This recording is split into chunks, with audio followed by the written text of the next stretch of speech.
This morning I had a nightmare and I woke up in a cold sweat. I mean, that's a bit of an exaggeration. But anyway, I had a bad dream.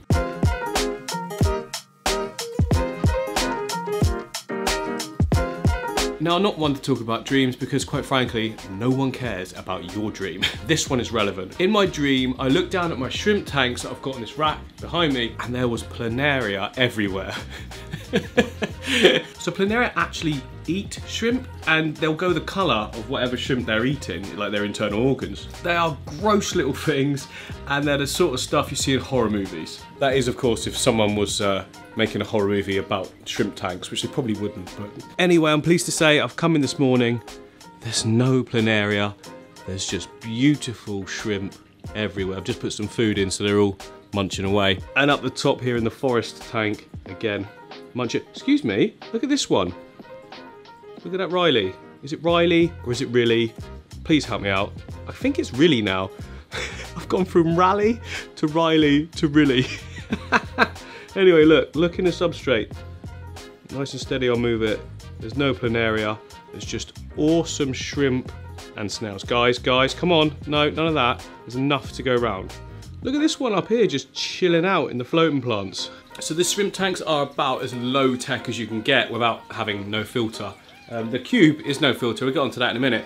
But I just want to show you like what you can do without like spending loads and loads of money. I mean, this one, for instance, has only been set up a week and already the plants are growing in. Yes, so look, so that is Hydroculture Japan there and there and there. So these were all separate clumps that I put in, just tiny little trimmings I took from another tank. They're already growing across and sort of meeting in the middle. Eventually going to go all that way, and it's just going to be a mass of them, and they're such a good looking plant, so I don't mind at all if they completely take over the whole tank. But I'm not going to let that happen because I'm probably going to want to take some trimmings of this and use in my other tanks as well. They've just got such a good look about them, haven't they? I don't know what it is, but like it really does create a realistic sort of look that I would expect to see, especially on this tank, because obviously I was going for like a forest look, and to me that is such a, I don't know, natural foresty plant. And then also down here on the main breeding tank, the playground, if you look at the back there, the Saswasatang, I think that's how you say it. That's starting to sort of creep now and grow a little bit. Some of it has actually gone over onto the soil as well. I did actually put another one though, this side here, that's kind of getting lost in the moss, so I might have to pick that up soon and move it about a bit. But overall, again, the tank's doing great.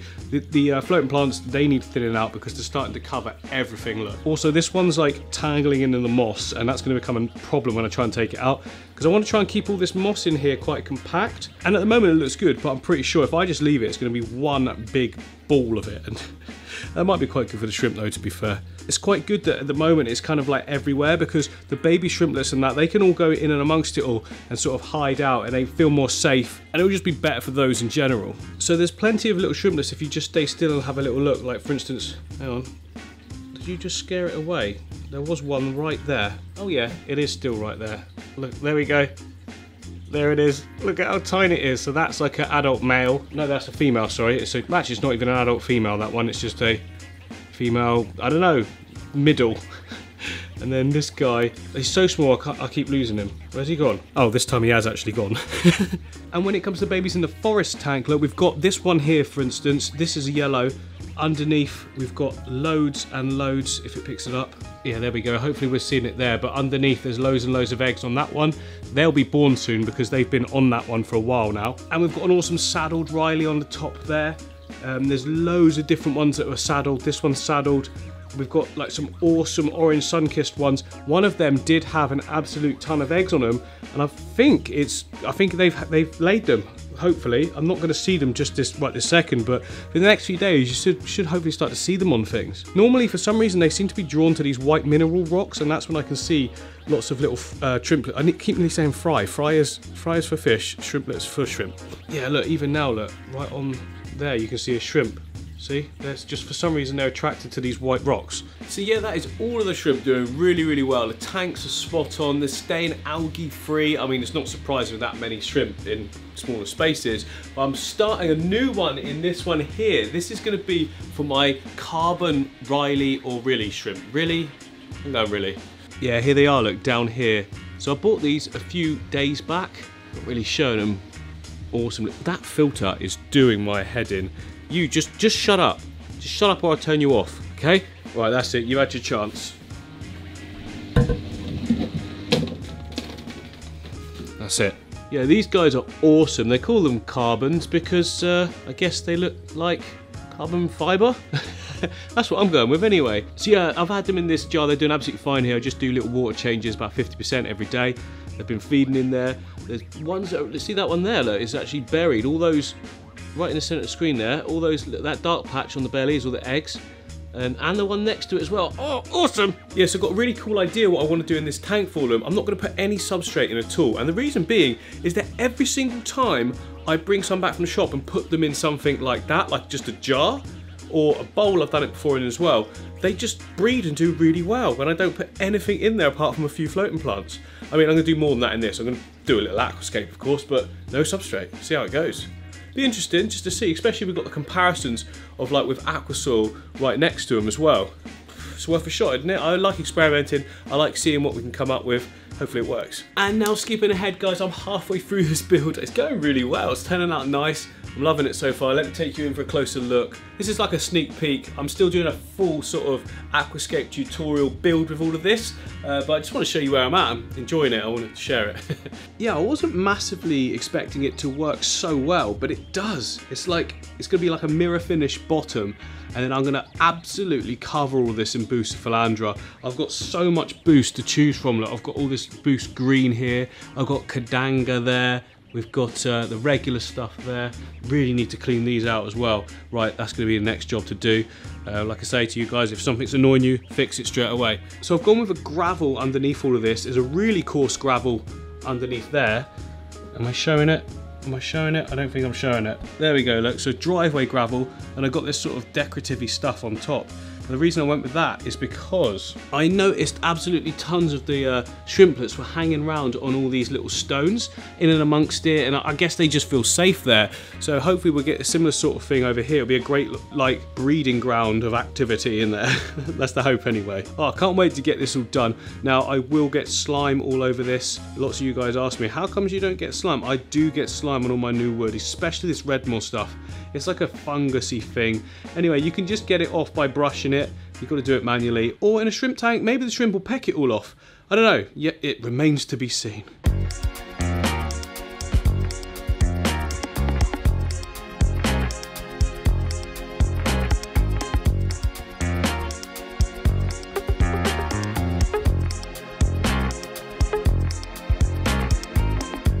So currently, I think I'm losing my battle with algae on this tank. Now, I'm not worried. I know why it's happening. I mean, just recently, I removed all the plants that were floating on the surface, and that's just allowed a ton of light to hit the tank. Now, combine that with the fact that I've been chucking food at these fish because I want them to get massive. They're already getting way bigger than I first got them. I would say nearly double in size now. So yeah, look, anytime you cut back a huge amount of plants, you're gonna get a sort of step back, if you like, if you don't stay right on top of that tank constantly for the next like week. Obviously, I can't do that because I've got, you know, got to spread my resources around everywhere, and the other fish need attention too. Oh look, oh, he's gone. Nice little pleco in there, Bristlenose Pleco that is. Not doing your job, apparently, because look. Oh, look at how lush this is looking. Limb the feeler here. Look at that. And it's also growing right around the front, look. It's sending out a runner this way. Look at you, you're just desperate for food. Look, this is the beast one. Look at him or her. Him, it's got to be a him, that one at the back. Look at the size there. The colours are getting fantastic. Loving these fish. Yeah, I'm just going to get in there quickly and suck all this up. If we suck this out, I mean, that's going to already look 10 times better. It might pull off a lot of the moss as well, but if it does, it does.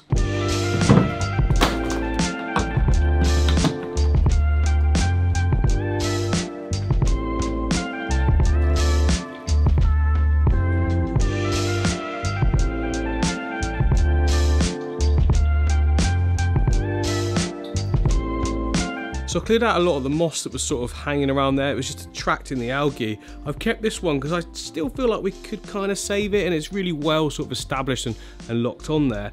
I'm going to add in a load of glutaraldehyde on a daily basis. API CO booster is the one I use. Not a sponsored post this, guys, but yeah, this is the one I use. Does the job really well. Combine that with the fact I'm going to do a nice big water change on this tank. Normally I don't like doing big water changes, as many of you know. I like to just let the tank do its own natural kind of thing and go for more of an eco style. But with this one, because I've got the bigger fish that I'm trying to feed really heavily to grow them out, it's inevitable that there's an absolute ton of fish waste that's dotted around and caught up on all these crevices. That's why we're getting algae. There's basically lots of nutrients just sitting there. Now, to get rid of the algae, we need to get rid of the nutrients. In a normal ecosystem tank of mine, it works its way into the substrate because it's a usual amount, but way too much in this one. Now I suppose I could just stop feeding the tank so heavily, but where's the fun in that? So I've got these little spray bottles. You didn't need the sound effects. And then I've got the API Co2 Boost. I'll put that in there. What it means now is I can coat everything in this stuff. It kind of works really well when you do it. If you can bring the water level right down, spray it in, yeah, it tends to just burn it off way quicker. Now, for obvious reasons, if you're going to do that, don't get too close. You don't want to be breathing that sort of stuff in, or put a mask on if you're really sensible. There we go, we're looking fresh again. Now if you look, there's little tiny bubbles on everything. I like to think of that as all the algae going, no, we're dying. Whether it is or not, I don't know, but hopefully this will do the trick. It usually does, but then usually I'm not hammering food in the tank. Maybe I should ease up on that a little bit. But look, just one last time then, okay? Let's do one last feeding just because it's so funny. Right guys, up the top here. To the top, whoa! They're getting better at not grabbing my fingers and actually just getting the food. Oh, he got me a little bit. It doesn't hurt, it's just really like jumpy. So it's now been a day since I did all that spraying that you saw. I just want to show you guys the results of that because it is effective. Like if you can get that water level down and get the spraying directly on any of the algae, it burns it. Okay, right, I'm just gonna have to ignore these guys for a minute because they're go away. Right, look on the wood. You see that? All the guys. Oh, they're so good looking. All three in the same shot. Awesome. I'm seeing them a lot more now, to be honest, and they absolutely love me. Don't you? You love me. Can you move? Can you honestly? There you go, look. So all that whiteness on the wood there, and also on that leaf. That's a dead leaf, to be honest, but are we showing it? All the whiteness on the edges. Everywhere that, even over here on this plant isn't even, they got me. That plant's not even from this tank. It's actually, you know, coming over from there. But I think what I'm going to do is just to make sure, like this has got better, the moss has got better. It takes more than one treatment, you see, to clear off any algae that's on the plants if you don't like spray it like I did, because it's in the water column, it's diluted effectively. So I think what I'm going to do, it's a big change, but I'm going to do a massive water change, as in bring the water level right down, enough so that these guys are safe, obviously, so it's covering them, and then spray the bottom area as well, and that will actually just get rid of everything then, and it'll all be looking really good. I do need to take out more plants in this tank, I think, don't I, guys? It's gorgeous, but I'm just feeling like it's proper. It's so much green that you lose some of it. Do you know what I mean? Maybe not. The problem is I'm half expecting us to get in a bad situation again like we were before because of the flow issues, but it might be worth getting rid of it all, taking it down, and just seeing how that sits for a while, and then make a decision on if I need to take out more of the plants or not.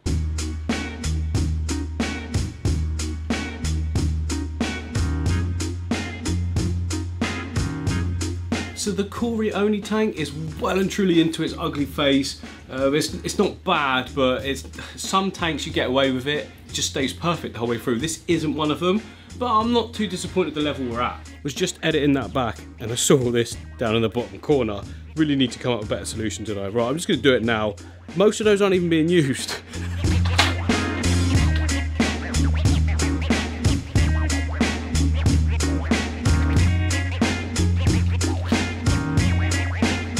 Okay, there we go. It's not perfect, but it's better than it was. It's about 2 extension leads less. Some people worry about using multiple extension leads and plugs.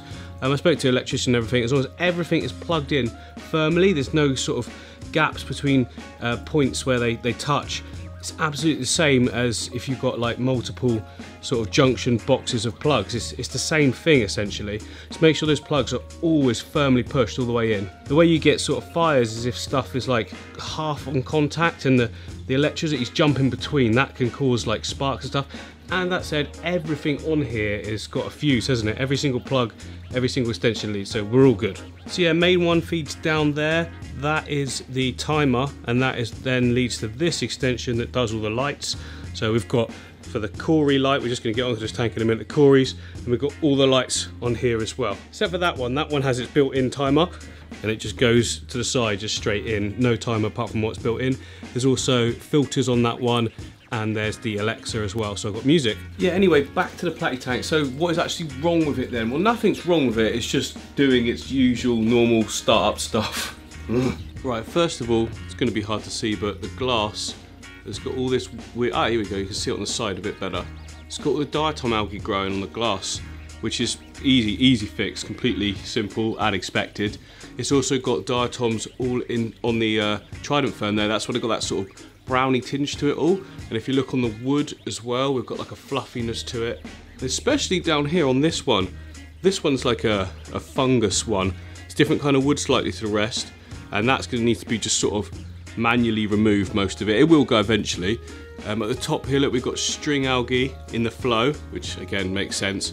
We've got like a scummy surface, and you can see where the water lines evaporated as well over the last, how long has it been now? A couple of weeks, something like that? Yeah. All the fish have gone. No, they're not, they're just hiding because I've come up to the tank. To see them all, I normally just put some food in, come back in like 10 minutes, and they'll be all out in the open, which we will do, but first of all, I just want to get this sorted out a bit, really. A lot of this will be manual removal, to be honest, at this stage, and then it'll be absolutely fine. Probably going to add in some bristlenose in here as well, because they'll keep everything at a good level.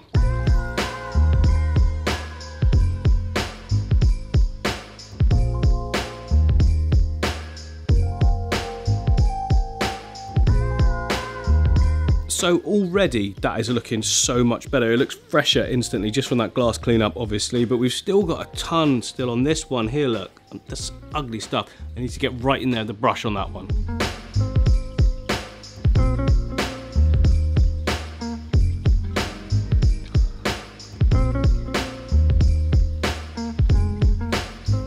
You know what, sometimes when like things aren't going quite to plan, especially when you've got a new setup like this one, you just got to get in there. You get your hands in there, got to get your sleeves wet and just go for it. Like lots of scrubbing work.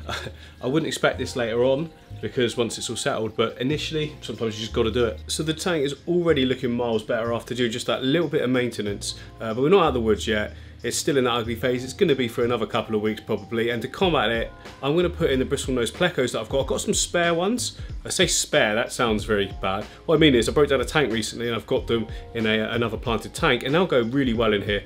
I mean, it is a Cory only tank, but you can allow me the cleanup crew, right? Surely. Yeah, they're down here, you see. This is where I did have all the Corys in whilst I was doing the build, but look, there's one bristlenose down there. Yeah, there he is. Look, well, I say he, I think that's a she actually. There's one there. There are some more dotted about. Oh look, I can just about see one in the back there behind the filter as well. Probably have both of those, and then I've still probably got one more in here. Yeah, there it is. Although it is an 80cm tank, isn't it, this one? So actually 3 is probably a really good shout. I'm going to go with all 3.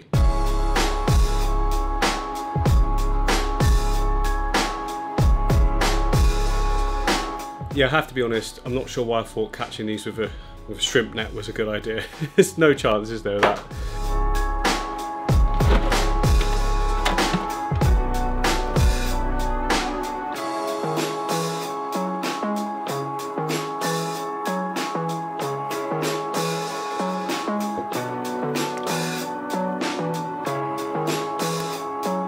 Right, here we go. Hopefully they enjoy this place. All the temperatures are matching, guys, because the room's heated. Out you go. Yeah. So straight away, I think they look really good against the yellowness of the sand, and they're going to blend in really well. They're going to do an absolutely fantastic job. These guys are brilliant. I like to put them in every tank I can, to be honest, and they just keep things like at a really good level. They don't necessarily 100% clear everything, but they're very good at doing their job. So things have progressed so well with the Cory tank. Now I think we're at that phase where we can add a few more fish. So very soon I want to go to the shop and get another little small school of Corys to go in there, like a nice new group. Let me know what you think will be quite good. I'm thinking pandas. We haven't got any pandas in there, have we? Apparently they've got some long-finned ones. Not everyone's cup of tea, but I think they look quite nice. Also, a lot of you are saying that we were struggling with keeping a lot of the Corys out in the sort of open areas and stuff. You're saying it might be good to add a diver fish. Now, does that go against the Cory tank if we do that, or just one small school that are for top swimmers? Maybe that's a good idea. If it brings the Corys out, then I'm all for it. It's still a Cory tank, that's the main theme, isn't it? I don't think adding a diver fish will take away anything from the tank, but let me know what you think, and I'll see you guys on the next one.